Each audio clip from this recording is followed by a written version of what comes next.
number, how long is too long to wait and how soon is too soon to call? I'd say just a couple hours after, probably. That's what I would like, if I was interested in them. Okay. Why do some women give out and even offer up their phone numbers but then ghost you when you contact them? Because they don't want to be mean and hurt their feelings. But why would some women even offer their phone number? Well, like, say if someone asked me for my phone number and I wasn't really into it, I would feel bad and still give it to them anyways, just to not be mean. And then when they started texting me, I would just kind of be short with them. But wouldn't that almost be more mean I know, to do that? Because it's like, which one is meaner, you know? Like, at first, I am not good with, like, confrontation. So, like, if someone asked me for my phone number, I really couldn't just say, like, no. So I would just give it to them because I would feel bad. The attention. We love the attention. That's what I'd say. Yeah, I was literally just gonna say that. That's about being a woman. Okay, but isn't that kind of mean though? Isn't that like 100%. isn't that leading somebody on? 100%. It is. It is. It's the chase. It's just woman. Have you ever loved somebody more than you loved yourself? Yes. All the time, every day. Okay, do you think that's A downfall. Is that a bad thing? It's definitely a bad thing. If it's a bad thing, why would you ever expect anyone to take risks for you? Isn't love supposed to be about sacrifice? Wow. Very good point. Absolutely very good point. You've actually deterred my first answer. Because I will change it. I'll go back and I'll say that it's definitely worth it, and I lost track of my thought. When it comes to dating and relationships, who is typically seen as the prize, the man or the woman? Woman. If men typically have to have looks, money, and status in order to attract lots of beautiful women, how is the man not considered the prize? For the same reason of the term trophy wife. It makes the man look more distinguished if they have a beautiful ass woman right next to them. And men, when they use that, the money and the gifts and all that, they just end up looking like scumbags if they don't have the right personality. They end up looking either like pimps or high school douchebags.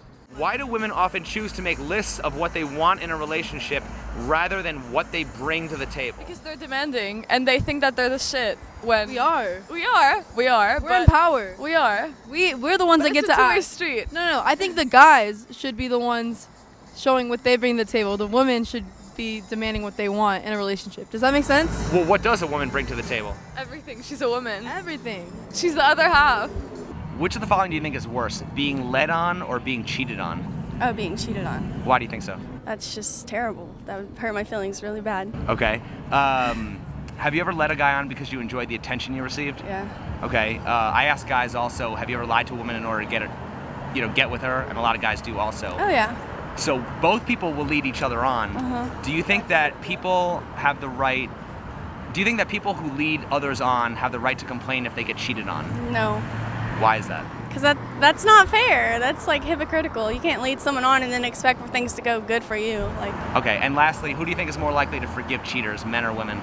women, Why? because I don't know. Can I tell you what the reason is? You can tell me if we agree or not. Because when women cheat, they typically cheat with feelings. Guys cheat and they just want physical. Yeah. No, that makes sense. It's definitely women. It's our hearts. I mean, we're just forgiving creatures, you know? Do you think, I agree. Would you agree it's typically because when men cheat, they typically just want sex, women cheat with feelings? Yeah. Yep. Absolutely. We do. Absolutely. Do you think that beautiful women are more privileged or disadvantaged by their looks? Yeah, they're privileged. Privileged, okay. Why do you think there's so much talk about things like male privilege, white privilege, but we don't talk about beauty privilege?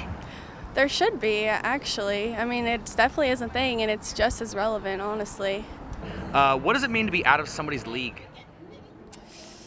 That could, most of the time, that definitely means physically. So on a physical level, it means that I would never date that person because they're out of my league. Okay. Physically. Do you believe that less attractive people tend to have more meaningful relationships? Yes. I don't know if that's an awful thing to say, but I definitely think yes. Do you believe that beauty is in the eye of the beholder? Yeah. Yeah. Do you believe that less attractive people tend to have more meaningful relationships? Maybe. That could be true. So if you want to have more meaningful relationships, why would you want to be attractive? God made me like this. I can't help it. When it's less about attraction and more about Personality. and like the way you like connect with the person, that's when it becomes more of a connection. If it's just physical, then it's easy to be, lustful. It's easy to be attracted to them for different things. Okay, so then if you want to have more meaningful relationships, why would you want to be attractive? That's a good question. That's a really good question. I think the biggest reason why I want to feel attractive is I know the answer is because it's for ourselves.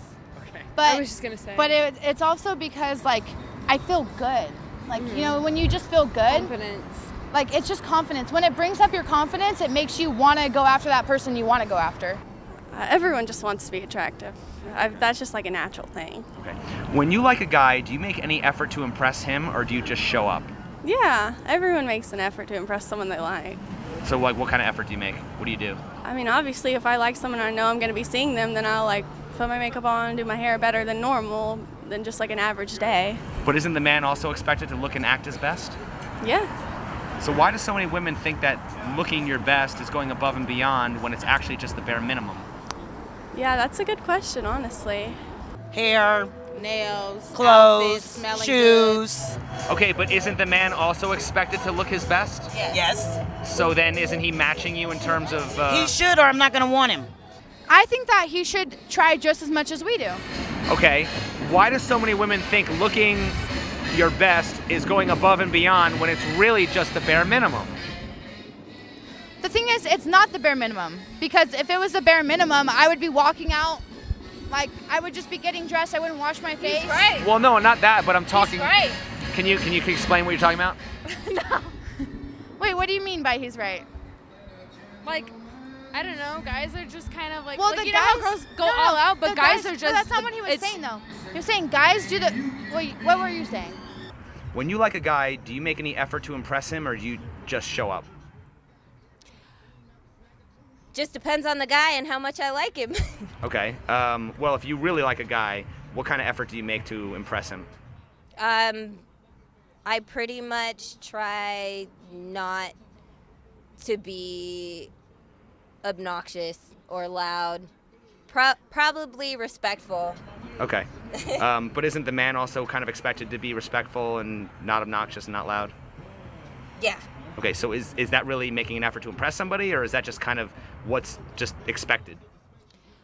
That's definitely making a. Like that's going above and beyond, or is that kind of just the basic expectation of what you should expect from somebody when you go out with them? The basic expectation. Okay, so what would be going above and beyond then? Going above and beyond would. Ooh, I don't think I've ever done that. We're spending just as much, but we're spending that so that you can get the same experience that we are. We're getting the experience that you pay for our drinks, you pay for our food, but you're getting the experience that like we paid for our nails, we paid for our hair, we paid for our outfit so that you can look good with us. But don't women also dress for themselves? We do. But that's where you but that's where you get it fucked up. We're Because not dressing for you. because we're we're dressing because we look that's good. the confusion. Like Not for boys. we do dress up to look good for other people, but at the same time, like it's not like the priority. Like I dress up so that I can like Take feel pictures good and and like I look good, I feel good. Okay, this is my way of showing effort. Like I won't talk to anyone but I will talk to everyone but him. Like I'll make it seem like I'm super social. Well, I am. It's very like reverse psychology. Yes, you speak to yes. everyone but him. That's our way of You showing pretend like you're not looking good dressing up for him when you are. Yeah, dressing up. Pretend like you like the same things to an extent, you know? Yeah. Make yourself look cool. Exactly. Why do you think women would rather send subtle hints than be direct? Because direct is scary to some people. Women are scared of rejection. That's why. Okay. Now, if a Confrontation. woman chooses to be direct and shoot her shot, do you think she's more or less likely to be rejected than if a man approaches a woman? Oh, I think that people want women to be direct, and a guy would find that so attractive and not reject them just for that simple fact, but it's too scary for, like, in a girl's perspective, it's too scary to take the first move. Unless you have the confidence. Unless you're sure or you have the confidence. So what advice would you give to men who fear rejection? I say just go for it. Like, don't fear rejection. Well, then why don't women just follow that same advice? That's very Because true. again, like we said, because of that stereotype where the guy is supposed to make the first move, the guy's supposed to ask. I don't believe in that. I would like to consider myself one of those girls where you're pretty direct, you know? Like, Well, you're both very attractive women, so I mean, like I said, have either of you guys ever been rejected? Definitely. yeah. Yes, How did you for react? I mean, like, okay, this. For me, I feel like for women, it's more of like not a straightforward rejection, you know? It's not like I went up to the guy, I'm like, hi, I like you, do you want to go out? And he was like, no. It's more of hints and You could tell. We could yeah, tell. you can tell. Like me making it obvious that I like that guy and him making it obvious. You want to know the real truth? How we react to it? We cry. We sit in our bed for weeks and wonder why we're so fucking ugly. I've talked to a lot of women who say they want to be treated like a queen. What would you think if guys went around saying they wanted to be treated like a king? That would be kind of weird, I think. But it shouldn't be weird because that wouldn't be fair. Because I hear women say that they want to be treated like a queen all the time. So I'm just curious though, like what makes you think that it could be weird? I don't. If I heard a guy say, "Oh, I want to be treated like a king," like I would be kind of weirded out. I don't know. I don't know. I think that's gross. Because honestly, in a relationship, like, it should be mutual. Okay, I wouldn't go around saying I need to be treated like a queen. So, like, of course it should be expected. Like, I should be treated like a queen. Like, I feel like if I would say I need to be treated as a queen, it's between me and myself. Like, I have standards and I don't want someone to treat me like a piece of shit, you know? But same goes for the guy. If he treats me like a queen, I'm going to treat him like a king, you know? But don't, like, say it to people. Mutual. It's gross. Why do so many women admit to being complicated, emotional, even crazy, and think that is acceptable behavior? Because they are. I mean, everybody is. If you think about it, everybody acts like they can be simple, but everybody's complex because everybody's different and everybody feels differently. How likely are women willing to accept men for just the way they are? Not very likely. So then why should men accept women for just the way they are? I don't know. That's a good question. When it comes to dating, why do people prefer to focus on the rare exceptions rather than the general truth? People are afraid of the truth. They don't want to hear the truth. They want to hear a happy lie. So they find anything possible that is considered rare to hide what actually is going on. They don't want the truth. Why do you think so many people prefer to talk about the way things ought to be rather than the way things really are? Because it's hard to change.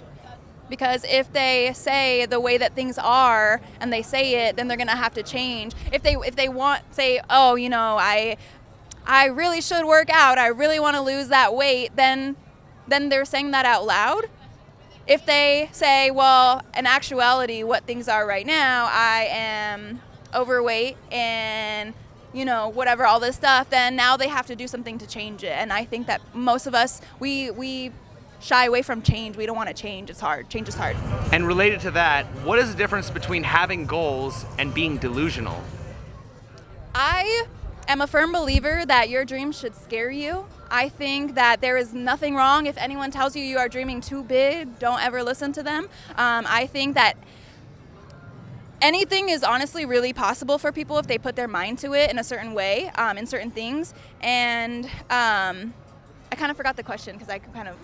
Goals is something that you work for. You pin it on a board and you work for it. I want to be signed somewhere and be the face of something and show exactly what a celebrity or famous person should really be. Delusional is pretending that you are. I'm not walking around the streets here like asking for autographs or do you not know that I was here and here and here? Like, no one knows that. I have to work for that. That's delusional.